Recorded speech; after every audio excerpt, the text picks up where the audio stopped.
اب کی جو موجودہ صورتحال ہے نا، اس میں ایک نئی مصیبت میں ہم دن بہ دن گرفتار ہوتے چلے جا رہے ہیں، اور وہ یہ مصیبت ہے کہ ہمارے معاشرے میں عدم برداشت کا کلچر پروموٹ ہو رہا ہے، اور اس میں مذہبی جو معاملات ہیں وہ بھی ڈسٹرب ہو رہے ہیں، پولیٹیکل معاملات بھی ڈسٹرب ہو رہے ہیں، معاشرتی معاملات بھی ڈسٹرب ہو رہے ہیں۔ فرسٹ آف آل آپ دیکھیں کہ سب سے پہلی تو ہماری جو صورتحال ہے نا وہ یہ ہے کہ ہم لوگوں نے قرآن کی تعلیمات کو چھوڑا ہے۔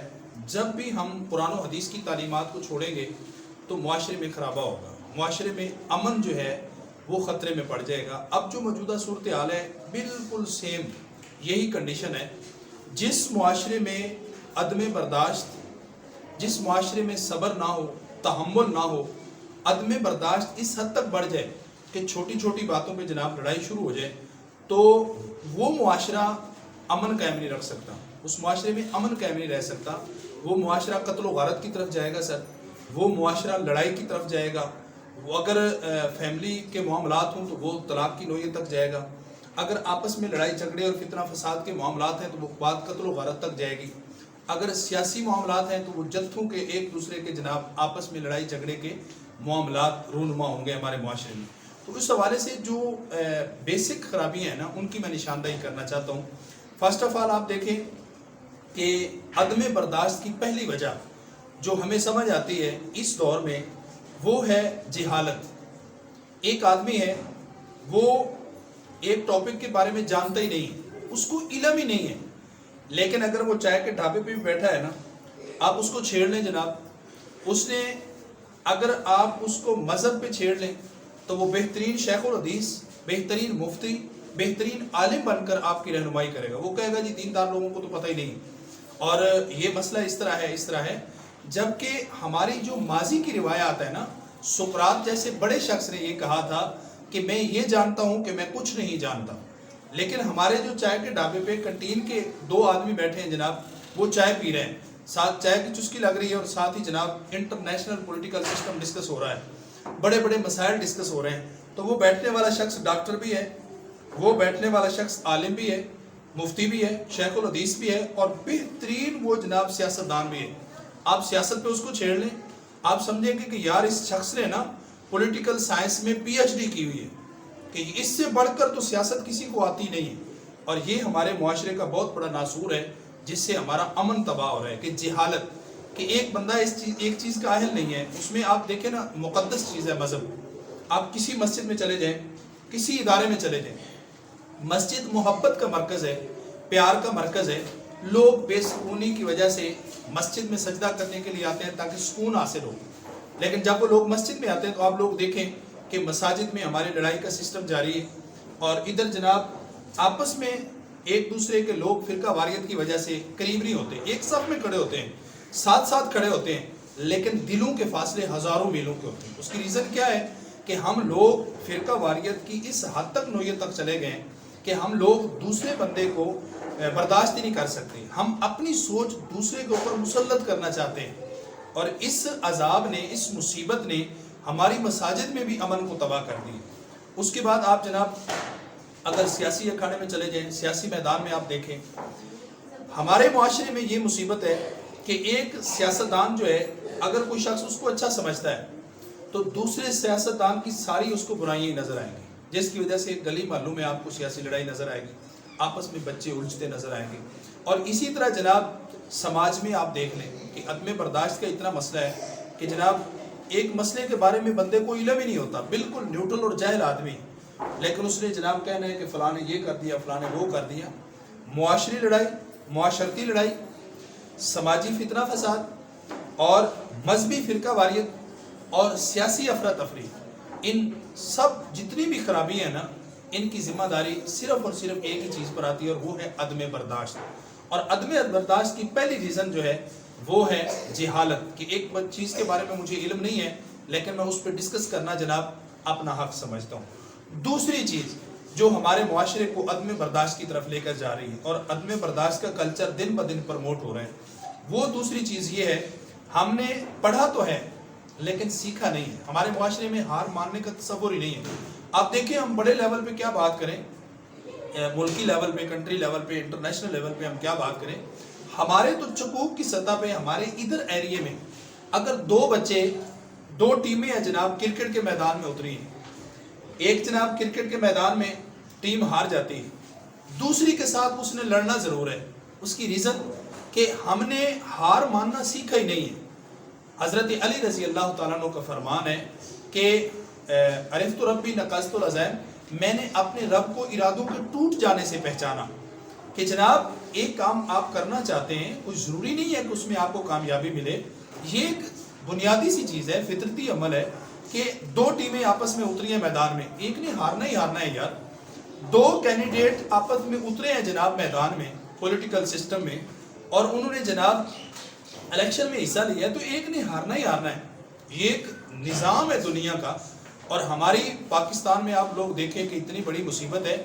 اگر ہمارا لاہور کا کرکٹر ہے نا، پلیئر ہے، اور جب پاکستان میچ ہار جاتا ہے تو آپ دیکھیں وہ لاہور ایئرپورٹ پہ نہیں اتر سکتا.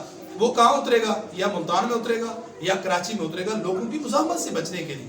وہی آدمی تھا جس کو کل ہم داد دے رہے تھے، جناب اس نے چھکا اچھا مارا ہے، اس نے جناب اچھا چوکا مارا ہے، اس نے جناب گیم اچھی کی ہے. اور آج جناب اسی آدمی کے لیے آپ لاہور کی دھرتی تنگ کر دیتے، آپ ملتان کا ایئرپورٹ تنگ کر دیتے. کیوں؟ اس کی وجہ کہ وہ بیچارہ ہار کے آیا ہے. تو یہ تماشا دوسرے ملکوں میں بھی ہوتا ہے. آپ انڈیا کا دیکھ لیں، جب پاکستان اور انڈیا کا میچ ہوتا ہے تو اتنا ہوا کریٹ کر دیتا ہے ہمارا میڈیا جناب کہ پتہ نہیں کوئی اتنی بڑی ہماری جنگ ہو رہی ہے، کوئی گیم کا تصور ہی ختم ہو جاتا ہے. اور جب ایک ملک ہارتا ہے جناب، تو جناب جس ملک نے شکست کھائی ہے اس کی ٹی ویز کا حال دیکھ رہے ہیں، ٹی ویوں کا حال دیکھ رہے ہیں جناب، سیڈیز کا حال دیکھ رہے ہیں، ایل ای ڈیز جناب، وہ سامنے جناب بڑے بڑے کیمرے ٹوٹے پڑے ہوتے ہیں، بکھرے پڑے ہوتے ہیں. اس کی وجہ کہ ہم نے اپنے آپ کو ہار ماننے کا طریقے میں ڈھالا ہی نہیں. ہم نے ہار ماننا سیکھا ہی نہیں ہے. پڑھا ہے ہم لوگوں نے، لیکن تعلیم کا اثر نہیں ہے ہم پہ، تربیت کا اثر نہیں ہے ہم پہ. جبکہ اللہ خالق کائنات کے محبوب نے تو یہ فرمایا ہے کہ من تواضع للہ، کہ جس نے عاجزی اختیار کی، جس نے رفع اللہ، اللہ تعالیٰ اس کو بلند کر دیتا ہے. اللہ تعالیٰ اس کو عزتیں عطا کرتا ہے جو شکست تسلیم کر لیتا ہے، جو مان لیتا ہے. یہ کوئی ضروری نہیں ہے کہ زندگی میں بعض اوقات ایسا ہوتا ہے، ہمارے معاشرے میں یو ٹرن کا تصور ہی نہیں ہے. حضرت علی رضی اللہ تعالیٰ عنہ کافر کی چھاتی پہ بیٹھے ہیں، جب اس کو قتل کا وقت آیا تو اس نے آپ کے جناب نہ بدن پہ تھوک دیے، آپ پیچھے ہٹ گئے. اس نے کہا جی کیا مسئلہ ہے؟ آپ نے فرمایا پہلے میں اللہ رسول کی خاطر لڑ رہا تھا، اب چونکہ مجھے ذاتی طور پر غصہ ہے تو اس وجہ سے میں آپ کو پیچھے اس لیے ہٹا ہوں کہ کہیں میرے نفس کی خواہش جو ہے وہ اس میں شامل نہ ہو جائے، اس مقدس عمل میں شامل نہ ہو جائے. تو وہ پیچھے ہٹیں. آپ کا پیچھے ہٹنا بظاہر جو ہے شکست نظر آ رہی ہے، بظاہر یہ مسئلہ ایسے نظر آ رہا ہے کہ یار اس وقت نہیں، اتنی محنت کے بعد آپ پہنچے ہیں تو ختم کر دینا چاہیے تھا اس کو. لیکن اس کا نتیجہ کیا نکلا کہ وہ شخص فوری طور پر کلمہ پڑھ کے مسلمان ہو گیا. بظاہر حضرت علی رضی اللہ تعالیٰ نے ایک قدم پیچھے ہٹے ہیں. آپ اس کو یو ٹرن کہہ لیں، اس کو آپ شکست کہہ لیں، آپ اس کو کچھ بھی نام دے رہے ہیں، لیکن اللہ کی طرف سے اس کا نتیجہ اتنا اعلیٰ آیا ہے کہ جناب وہ حضرت علی رضی اللہ تعالیٰ عنہ کی بہت بڑی کامیابی تھی. تو بعض اوقات ایسا ہوتا ہے کہ وقتی طور پر ایک بظاہر بندے کو کامیابی نہیں نظر آتی، لیکن وہ بندے کے لیے بہت بڑی کامیابی ہوتی ہے.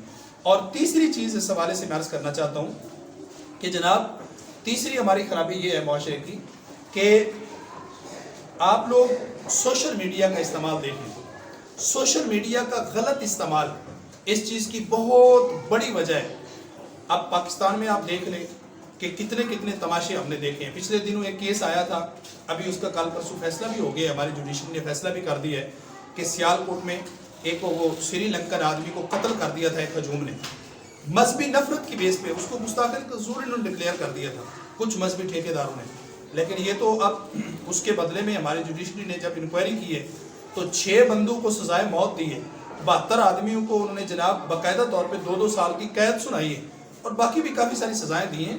تو یہ فیصلہ سن کر کم از کم اتنا تو احساس ضرور ہوا ہے نا کہ ایک غلط ڈیسیجن کی وجہ سے ہماری عدالت نے سٹینڈ لیا ہے، اور اس کا فائدہ یہ ہوا ہے ہمارے معاشرے میں کہ یہ خرابیاں ختم ہو جائیں گی. اور پھر اس کے ساتھ ہی ایک قریب یہ واقعہ پیش آیا تھا کہ ایک جناب گارڈ نے بینک مینیجر صاحب کو قتل کر دیا.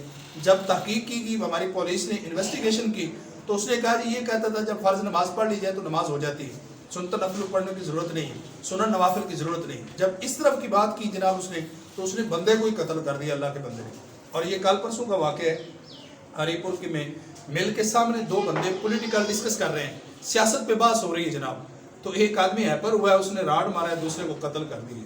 وہ بھائی جس بندے کو تو نے قتل کر دیا ہے، تیرے سیاستدان کو تو پتہ ہی نہیں ہوگا کہ جس کی وجہ سے تو اتنی قبر گندی کر چکا ہے، اپنی قبر کو جہنم کا گڑھا بنا چکا ہے تو۔ اور اب یہ معاشرے کے جو سماجی افراد ہیں نا، ہمارے جو گلیوں محلوں میں یہ لوگ پھرنے والے، ان کا ہم کیا رونا روئیں؟ آپ نے پچھلے دنوں کیا ہماری قومی اسمبلی میں یہ تماشا نہیں دیکھا، ہماری صوبائی اسمبلی میں تماشا نہیں دیکھا کہ ایک وہ صاحبہ ہے پی ٹی آئی کی، کیا نام ہے پتہ نہیں اس کا، آسیہ امجد نامی خاتون ہے MP، تو اس کا آپ حال دیکھیں، ابھی وہ سختے میں قومے میں ہے اور موت اور زندگی کی جنگ۔ کیا اس کو کسی ہمارے گلی محلے کے بچے نے مارا ہے؟ کسی ہمارے MP صاحب نے مارا ہے نا کسی؟ اب پنجاب اسمبلی میں جو لوگ ہوتے ہیں پڑھے لکھے لوگ ہی ہوتے ہیں، تو یہ کتنا بڑا نقصان ہے۔ اس کے بعد جناب پورے معاشرے میں ہم دیکھ رہے ہیں، آپ سوشل میڈیا پہ دیکھیں گے، کوئی بچہ بھی جب موبائل کھولتا ہے نا تو سب سے پہلے اس کو جناب ایک تصویر نظر آئے گی، آگے جناب کتے، تصویر سیاستدان کی لگی ہوئی ہے، پیچھے ڈھانچہ کتے کا بنا ہوا ہے، 3 تصویریں لگی ہیں جناب، ان کے اوپر جناب جوتے برسائے جا رہے ہیں، اور ایک بیٹی کی تصویر لگی ہوئی ہے، وہ کسی جماعت کی بھی ہو۔ تو خدا کا خوف کرے یار، ہم اپنے معاشرے کو کس جہنم کی طرف دھکیل رہے ہیں کہ یہ عدم برداشت کا کلچر اتنا پروموٹ ہو رہا ہے ہمارے معاشرے میں، ہم دوسرے سیاستدان کو برداشت کرنے کے لیے تیار ہی نہیں۔ ہماری تو آنکھیں ترس گئی ہیں، زندگی گزر گئی کہ کاش کبھی ایسا ہو، 2 ٹیمیں میدان میں اتری ہیں، خواہ والی بال کی ہوں، خواہ جناب والی بال کھیلنے والے لوگ ہیں، خواہ کرکٹ کھیلنے والے لوگ ہیں، ایک ٹیم جو ہاری ہے نا، تو ہارنے والی ٹیم کا گروپ کا جو لیڈر ہے، جو اس کا بڑا کپتان ہے، وہ دوڑ کے جائے اور جو ٹیم جیتی ہے اس کو مبارکباد پیش کرے، جی بھائی آپ میچ جیت گئے، آپ کو مبارک ہو۔ یہ کبھی کاش کبھی ایسا بھی ہو ہمارے معاشرے میں، 2 کینڈیڈیٹ آپس میں الیکشن لڑ رہے ہیں، ایک جیت گیا ہے ایک ہار گیا ہے، کاش ہارنے والا ہار لے کر جائے اور جا کر جناب اس کو کہے کہ بھائی آپ الیکشن جیت گئے ہیں، میدان عمل میں ہم دونوں اترے تھے، یہ لوگوں کا اپنا اپنا کنسیپٹ ہے، انہوں نے آپ کو ووٹ دے دیے، لہٰذا آپ کو مبارک ہو۔ تو ایسا ہمارے معاشرے میں ہوتا ہی نہیں ہے۔ اور مذہبی طور پر دیکھ لیں آپ، ایک مسجد کا جو نمازی ہے وہ دوسری مسجد میں نماز نہیں پڑھ سکتا۔ فرقہ واریت کو اس حد تک ہم نے پروموٹ کر دیا ہے اور انتہا پسندی کو اس حد تک ہم نے پروموٹ کر دیا ہے کہ چھوٹے چھوٹے مسائل ہیں ہمارے، جو اختلاف ضمنی اختلاف ہیں اور فروعی اختلاف ہیں، ان کو ہم نے اتنا جناب ہوا کریٹ کر کے اتنی بلندیوں پر لے گئے کہ بات قتل و غارت تک پہنچ گئی ہے۔ تو پلیز میں یہ عرض کرنا چاہتا ہوں کہ جہالت اس کا سبب ہے، اور دوسرے نمبر پہ ہم نے تعلیم کو امپلیمنٹ نہیں کیا، یہ اس چیز کا سبب ہے میرے بھائی، اور تیسری چیز جو ہے سوشل میڈیا کا غلط استعمال۔ آپ کسی سیاسی جماعت سے ہیں، آپ اپنا اوپینین دیں یار، دوسرے ملکوں میں ایسا نہیں ہوتا اللہ کے بندے۔ دیکھیں آپ لوگ کہ کسی بھی ملک، یورپ کی کہانی آپ اٹھا لیں، دوسرے دن الیکشن ہونا ہے، میاں بیوی کو نہیں پتا ہوتا کہ ہم نے ووٹ کس کو دینا ہے، نہ بیوی نے کبھی پوچھا ہے میاں سے، نہ میاں نے کبھی پوچھا ہے بیوی سے۔ صبح بچوں کو اسکول بھیجنا ہے، سواری پہ بیٹھنا ہے، گئے ہیں جناب پولنگ اسٹیشن پہ، اپنے اپنے بوتھ میں گئے ہیں جناب، ووٹ ڈال کے واپس آ گئے۔ اس میاں نے اپنی مرضی کے کینڈیڈیٹ کو ووٹ ڈالا ہے، بیوی نے اپنی مرضی کے کینڈیڈیٹ کو ووٹ ڈالا ہے، چپ کر کے امن کے ساتھ واپس آ گئے۔ اور ہمارا جو معاشرتی پولیٹیکل سسٹم ہے ہمارے پاکستان کا، ابھی الیکشن میں 1 سال پڑا ہوتا ہے، 2 سال پڑے ہوتے ہیں، ہم لوگ اپنی بچیوں کو اٹھا لیتے ہیں دماد کے گھر سے۔ ریزن کیا ہے؟ جی ہمارے مخالف کینڈیڈیٹ کی یہ سپورٹ کر رہے ہو۔ بھائی خدا کے لیے آپ جس بندے کو سپورٹ کریں، آپ جس کو ووٹ دیں، لیکن اپنے گھر میں لڑائی کا سبب نہ بنائیں۔ ہمارے معاشرے میں ڈیفرنس آف اوپینین کا کنسیپٹ ہی نہیں ہے، جبکہ دوسرے ملکوں میں ایسا نہیں ہے۔ تو ہمیں جہالت پہ کنٹرول کرنا ہے اور ہمیں جو پڑھا ہے اس سے سیکھنا ہے کچھ، کہ یار ہارنے سے کوئی قیامت نہیں آ جاتی۔ اور تیسری چیز سوشل میڈیا کا صحیح استعمال کرنا ہے۔ اور آخری بات میں اس حوالے سے کرنا چاہتا ہوں کہ یہ ساری خرابیوں کی اب ان خرابیوں کی وجہ سے معاشرے میں کیا بگاڑ پیدا ہوتا ہے۔ دیکھیں جی معاشرے میں بد امنی آ گئی، قتل و غارت آ گئی، چھوٹی چھوٹی باتوں پہ طلاق کے مسائل آ گئے، ہمارا معاشرہ جو ہے بد امنی کا گڑھا بنتا جا رہا ہے۔ یہ خرابیاں ہیں عدم برداشت کی وجہ سے۔ اب اس کا حل کیا ہے؟ آخری بات اس حوالے سے، دیکھیں ہم مسلمان ہیں اور ہمارے پاس سب سے پہلے 30 سپارے موجود ہیں۔ قرآن ہمارے لیے آئیڈیل بک ہے اور اس نے ہمیں ساری زندگی کی رہنمائی فراہم کرنی ہے۔ سورۃ البقرہ شریف کی آیت نمبر 109 میں اللہ خالق کائنات نے فرمایا واعفو واصفحوا، بہترین دو الفاظ ہیں کہ معاف کرو اور درگزر کرو۔ کتنا خوبصورت عمل مبارک اللہ خالق کائنات نے بتایا، اور ہمارے نبی نے پھر پریکٹیکلی طور پہ کر کے دکھایا ہے آقا کریم علیہ السلام کی بارگاہ میں صحابی حاضر ہوئے، جناب ابو ہریرہ کہتے ہیں اس نے کہا جناب اوصنی یا رسول اللہ، حضور مجھے کو نصیحت کیجیے، مجھے کو نصیحت کیجیے. تو آپ نے فرمایا لا تغضب، بیٹے غصہ نہ کرو. پھر اس نے اس سوال کو رپیٹ کیا، حضور نے فرمایا لا تغضب. پھر اس نے اس سوال کو رپیٹ کیا، حضور نے فرمایا لا تغضب، یار غصہ نہ کرو. اگر تم غصے میں آ گئے ہو، کھڑے ہو تو بیٹھ جاؤ، بیٹھے ہو تو لیٹ جاؤ، وضو کر لو، اعوذ باللہ من الشیطان الرجیم پڑھ لو، جگہ بدل لو. آقا کریم علیہ السلام نے یہ اصول بتایا ہے کہ جب تم غصہ نہیں کرو گے تو بہت بڑے نقصان سے بچ جاؤ گے. اور یہ نبی پاک علیہ السلام نے حکم بھی دیا ہے اور آپ نے کر کے بھی دکھایا ہے. زید بن ثانہ یہودی ہے، نبی پاک علیہ السلام سے قرض کی ڈیمانڈ کی، آپ کو لین دین کا معاملہ تھا. اس نے بڑی بدتمیزی سے بات کی، تلخ لہجے سے بات کی. جناب عمر کہتے ہیں کہ حضور میں تلوار سے اس کا سر قلم کر دوں. تو اللہ کے سچے رسول نے فرمایا نہیں عمر، برداشت، حوصلہ، صبر، تحمل، ہم نے اس کا قرض دینا ہے، ہم ادا کر دیں گے یار، کوئی بات نہیں. قرض بھی دیا، ساتھ اضافی بھی دیا. جب وہ جانے لگا نا تو عمر سے پوچھنے لگا، جناب عمر سے، کہ آپ جانتے ہیں جناب میں کون ہوں؟ تو حضرت عمر نے کہا نہیں جی میں تو نہیں جانتا. تو اس نے کہا جناب میں یہودیوں کا عالم ہوں، زید بن ثانہ. میں نے اپنی کتابوں میں پڑھا تھا کہ جو آخری نبی ہوں گے وہ بہت بڑی برداشت والے ہوں گے، حوصلے، تحمل اور صبر والے ہوں گے. تو میں بس یہ دیکھنا چاہتا تھا. اور بندہ واپس پلٹا اور کلمہ پڑھ کے مسلمان ہو گیا.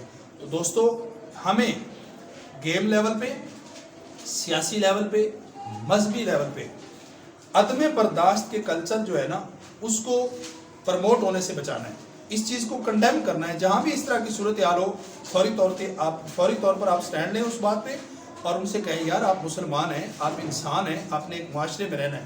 خدا کے لیے ہمارے معاشرے کو آپ کی طرف نہ دھکیلیں. ان سیاستدانوں کو چھوڑیں، ان کا تماشا تو یہ کیا آپ لوگ ٹی وی نہیں دیکھ سکتے جناب؟ آپ اپنے بچوں کو ٹی وی نہیں دکھا سکتے شام کو خبر نامہ؟ کیوں؟ جب کیا ہم اپنے بچوں کو یہ دکھائیں کہ یار یہ ہمارے قومی نمائندے جو 50-50 لاکھ ووٹ لے کر گئے اور وہ آپس میں لڑ رہے ہیں، اسمبلی اکھاڑا بنی ہوئی. یہ سارا جتنا بھی ہماری خرابیوں کی وجوہات ہے وہ عدم برداشت ہے، صبر نہیں ہے، تحمل نہیں ہے، حوصلہ نہیں ہے. اللہ کرے کہ میری بات یہ آپ کو سمجھ آ جائے. آپ ایک معاشرے میں رہتے ہیں، آپ ایک گاؤں میں رہتے ہیں، آپ ایک شہر میں رہتے ہیں، جس کو دل کرے آپ سپورٹ کریں، جس کو دل کرے آپ ووٹ دیں. آپ کا ایک ڈفرینس آف اوپینین ہے، آپ کا ایک اپنا مائنڈ سیٹ ہے، آپ نے جس کو سپورٹ کرنا ہے کریں، لیکن خدا کے لیے دوسرے بندے کی زندگی عذاب نہ بنائیں. معاشرے میں آپ افراتفری نہ پھیلائیں، مخالفت نہیں کرنی دوسرے گروپ کی. اگر اختلاف کرنا ہے تو دلیل کے ساتھ. جس بندے کے پاس دلائل نہیں نہ ہوتے، لڑائی جھگڑا اور انتہا پسندی وہ کرتا ہے، ڈانگ سوٹے کی طرف وہ آتا ہے. جس کے پاس دلائل ہے اس کو مسئلہ ہی نہیں ہے. تو اللہ کرے کہ ہمیں یہ اخلاقیات ہیں، جو اخلاقی رواداری ہیں، ان کو اللہ تعالیٰ ہمیں قائم رکھنے کی توفیق عطا فرمائے اور ہمارے معاشرے کو ان خرابیوں سے بچائے.